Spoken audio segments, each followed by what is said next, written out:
Hello guys, welcome to channel. দেখুন আমি দই ছাঁচ বানাচ্ছি।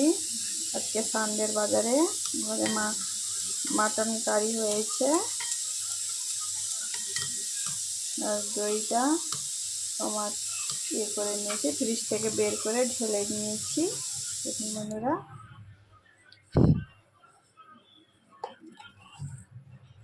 নুন দিয়ে দিচ্ছি, বিট নুন।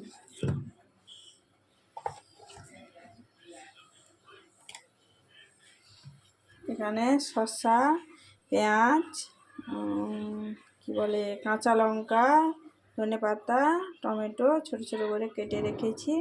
দেখুন দিয়ে দিচ্ছি বন্ধুরা।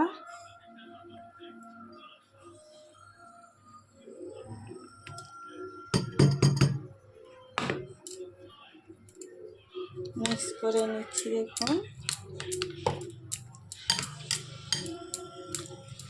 আগে থেকে দইটা ফ্রিজে রাখা ছিল, এই জন্য বানিয়ে আর ফ্রিজে রাখার কোনো দরকার নেই। একদম ঠান্ডা হয়ে গেছে। জল দিয়ে দিচ্ছি একটুখানি।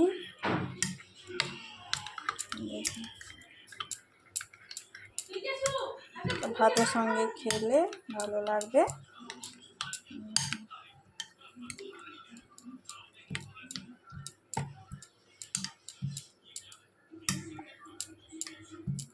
আপনারা ঘরেও বানাতে পারেন।